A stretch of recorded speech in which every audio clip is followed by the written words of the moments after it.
C'est loin d'être de la tarte pour les héros quand ces méchants sont dans les parages. Salut à tous, c'est Xavier, bienvenue sur Watch Mojo français. Aujourd'hui on se retrouve pour le top 20 des meilleurs super vilains de tous les temps. Ah yes, I was wondering what would break first. Pour cette liste, on va passer en revue les super méchants les plus mémorables, emblématiques et influents des comics. Désolé aux poteaux Dark Vador, mais les méchants qui ont fait leur premier pas au cinéma ne seront pas pris en compte, même s'ils ont depuis été adaptés en comics. Vous ne trouverez pas non plus d'anti-héros dans la liste. Numéro 20, le tireur. Le monde des comics n'est pas dépourvu d'assassins, mais même dans un domaine plus que bouché, le tireur sort du lot. Un peu comme le Joker, le tireur a une histoire d'origine entourée de mystères. Il adore cacher la vérité en racontant des histoires contradictoires sur le début de sa vie. Et ce n'est pas la seule chose qu'il partage avec le clown et prince du crime, il est également un psychopathe violent avec d'énormes tendances sadiques. Ennemi juré de Daredevil, le tireur a laissé sa marque sur le médium et consolidé son statut de méchant emblématique en tuant sauvagement Elektra avec l'un de ses propres sailles avant de regarder Daredevil la pleurer. Il vit pour tuer et adore particulièrement tourmenter l'homme sans peur. Numéro 19, le Phénix Noir. De nombreux héros ont été manipulés, contrôlés par la pensée ou possédés par des entités sombres pour faire d'eux des méchants à un moment ou à un autre de leur carrière, même si ça ne dure jamais vraiment. Mais quand c'est au tour de Jean Grey d'être possédée par la Force Phoenix, elle devient instable et le Phénix fait d'elle une méchante avec des pouvoirs aussi incroyables que terrifiants.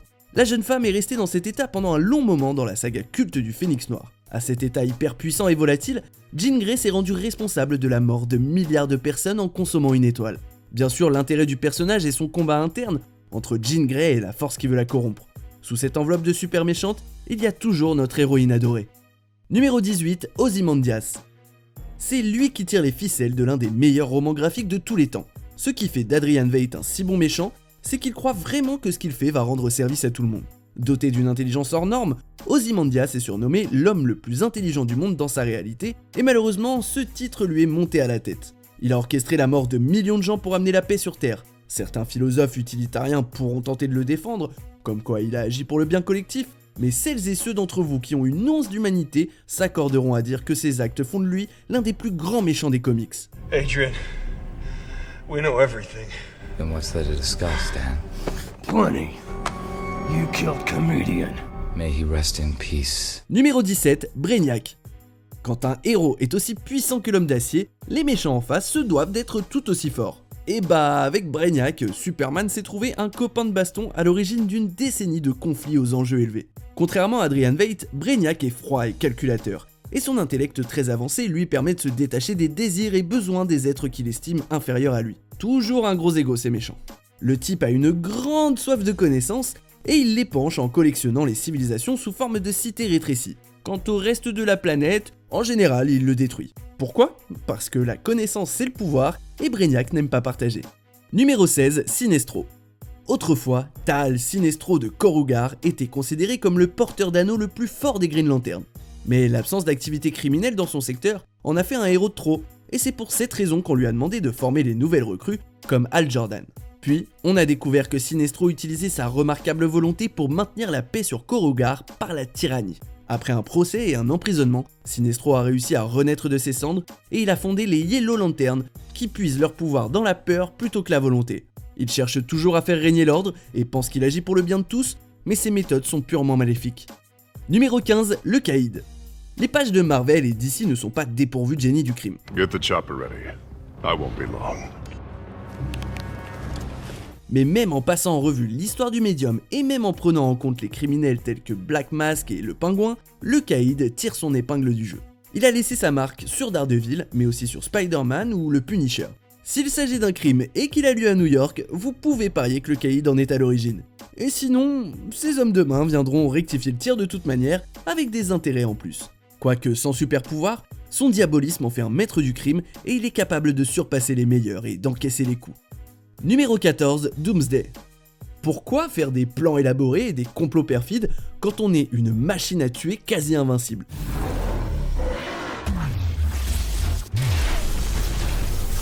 Il suffit de sélectionner une cible et d'attaquer jusqu'à ce qu'elle finisse par mourir. Personne ne voit en Doomsday un personnage fin ou très profond, et on ne peut pas dire que ce soit l'interlocuteur le plus éloquent des comics.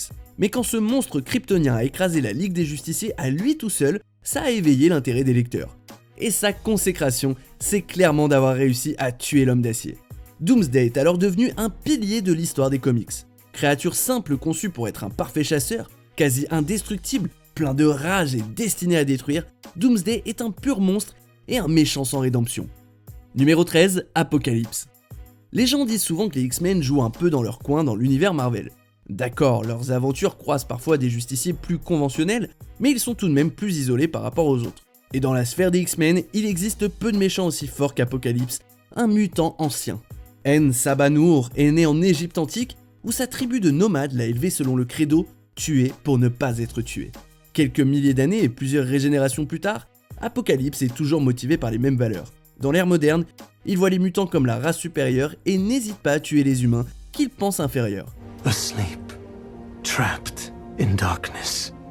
I was not there for you, my son, but I am here now. Numéro 12, Loki. De par son implication dans le MCU, on ne peut nier que Loki a atteint des sommets. I said. Ce succès a entraîné une nouvelle popularité dans les comics et plus d'amour de la part des éditeurs. Mais est-il survendu ? Évidemment, sa présence au cinéma a biaisé la perception du public, mais vu sa longue histoire dans les comics, sans oublier ses plus grands succès de méchants, il a quand même bien mérité sa place. L'incarnation moderne de Marvel date de 1962, et depuis, ce dieu magique et métamorphe de la discorde s'est montré largement à la hauteur de son titre, en manipulant même d'autres méchants. Dans les comics et les films, ce sont les crimes de Loki qui ont poussé les Avengers à se rassembler, faut pas oublier. Numéro 11, Ra's al Ghul. Peu de méchants commettent des crimes juste par méchanceté, la plupart rationalisent un minimum leurs actes. Mais Ra's al Ghul a confiance en ses actes comme peu d'autres méchants et pense sincèrement agir pour le plus grand bien. Terroriste environnemental, entre autres, il est l'un des rares méchants de l'univers de Batman à avoir obtenu le respect du justicier. Ils sont égaux et sont les deux facettes d'une même pièce. Chacun se bat pour ce qu'il pense être juste, malgré des perspectives très différentes. Ra's a d'ailleurs tenté de faire de Batman son successeur à plusieurs reprises, et avec ses assassins mortels et les propriétés régénératrices du puits de Lazare qui augmentent son espérance de vie, ce méchant brillant est terriblement captivant. Numéro 10, Thanos. Vu son récent succès sur le grand écran, ce personnage n'a pas besoin d'être présenté. You should have gone for the head. Et vu l'espace massif qu'il occupe actuellement dans la culture pop, certains pourraient être surpris qu'il n'ait pas eu droit à une place plus haute sur notre liste. Mais on parle des meilleurs de tous les temps dans cette liste, et il y a beaucoup de choses à prendre en compte. Si on se base uniquement sur les comics, Thanos est bien à la 10e place de notre classement. Dans les comics du Gant de l'Infini, Thanos a également effacé la moitié de la vie. Cependant, il ne l'a pas fait pour nous sauver, mais pour impressionner la femme de sa vie, la mort. Si ça c'est pas de la méchanceté épique, je sais pas ce qu'il y en est.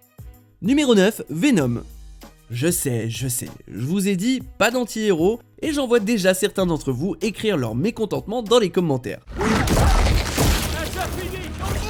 Je comprends, Venom est devenu un anti-héros au fil des ans, voire même un héros tout court suivant son hôte.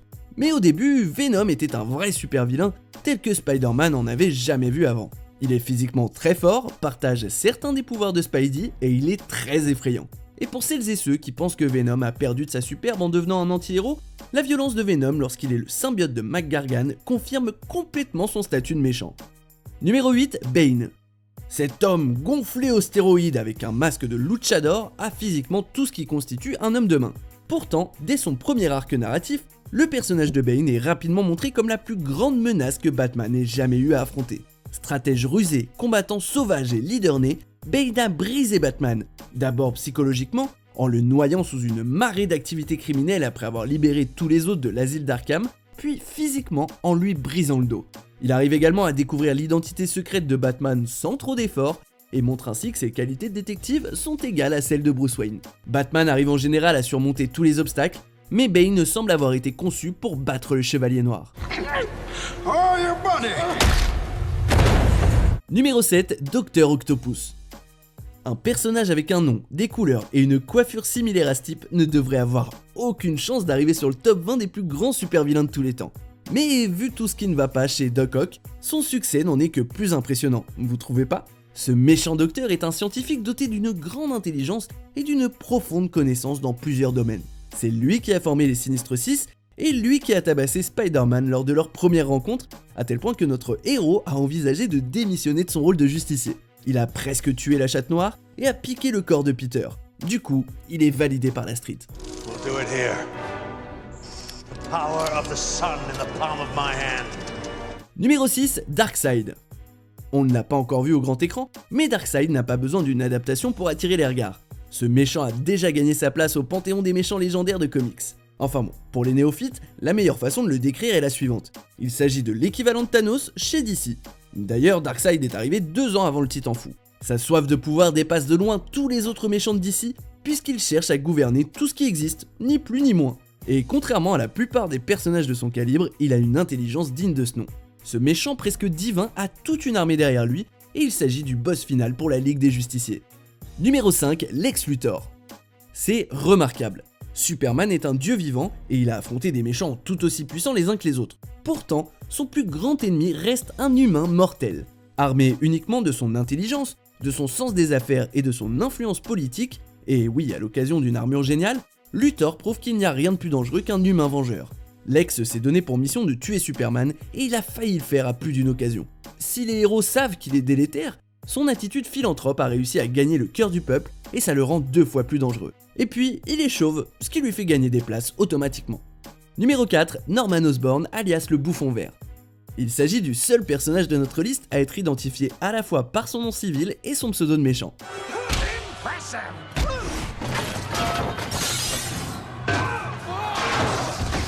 Pourquoi ?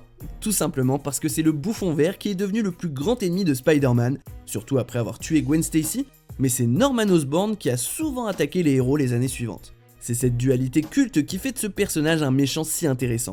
En tant que le Bouffon, il est sauvage, violent et plus que perturbé. Norman Osborn, à l'inverse, est froid et calculateur. D'une certaine façon, on dirait le Joker et Lex Luthor dans un seul corps. En assemblant son énorme fortune et sa perspicacité, il a également atteint divers postes puissants avec des résultats désastreux à la clé. Numéro 3, Dr Fatalis. Peu de méchants inspirent autant la peur et le respect que Victor Von Fatalis. S'il est l'ennemi principal des 4 Fantastiques, l'homme derrière le masque emblématique est un méchant de calibre international. Il gouverne la Latverie d'une main de fer, mais son royaume est censé être dépourvu de tout crime, de pauvreté et de maladie. Il est mégalo, mais a un code d'honneur et sait même jouer les héros quand il le faut. Il a les mêmes soucis d'ego qu'un bon nombre de ses pairs, mais contrairement à la plupart, ce génie est à la hauteur de l'image qu'il a de lui. Il a même été capable une fois de remanier la réalité selon ses désirs. Numéro 2, Magneto. Bon, je le sais, une partie d'entre vous sera déçue de voir le maître du magnétisme en 2e position et non en première, et pour être honnête, c'était très serré. Hold it right there. Stay where you are. Put your hands over your heads. Now.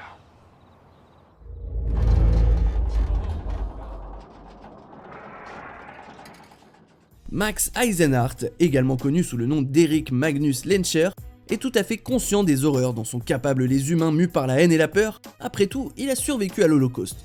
Mais son dévouement excessif pour protéger l'humanité du mal le pousse à utiliser des méthodes horribles. Magneto refuse de se plier à quoi que ce soit. Il est puissant autant dans ses capacités de mutant qu'en tant que chef, et le dilemme moral qu'il présente est toujours pertinent. Avant de dévoiler le plus mémorable des méchants, voici quelques mentions honorables.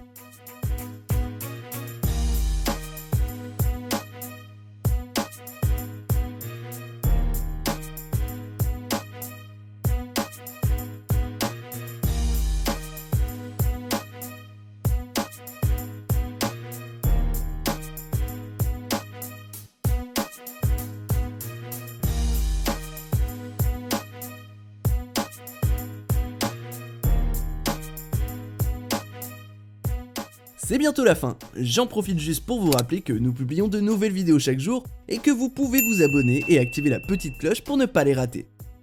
Numéro 1, le Joker. D'après Jerry Robinson, son co-créateur, le Joker était conçu pour être un ennemi tenace de Batman, une sorte de professeur Moriarty haut en couleur. Bien entendu, les récits autour de l'avènement du Joker sont aussi contradictoires que son histoire d'origine dans les œuvres, et certains affirment qu'il était censé mourir à la fin de son arc de présentation. Quoi qu'il en soit, dès Batman numéro 1, le Joker était là et il est devenu depuis une icône de la culture pop. Contrairement à la plupart des méchants, la valeur du Joker ne se mesure pas en nombre de cadavres, sauf peut-être si on compte les acolytes, mais via son esprit dérangé et unique. Il est le chaos incarné et défie les conventions en se fichant du pouvoir ou de l'argent. C'est un véritable monstre, mais ses perversions très humaines ne nous lassent jamais. It's Et voilà, notre médaille d'or revient donc au Joker. C'est sans aucun doute le méchant le plus emblématique des comics, mais il est aussi très présent dans les jeux vidéo, les dessins animés et la télévision. Vous êtes d'accord avec notre sélection? Dites-le moi en commentaire et checkez cette autre super vidéo de WatchMojo français.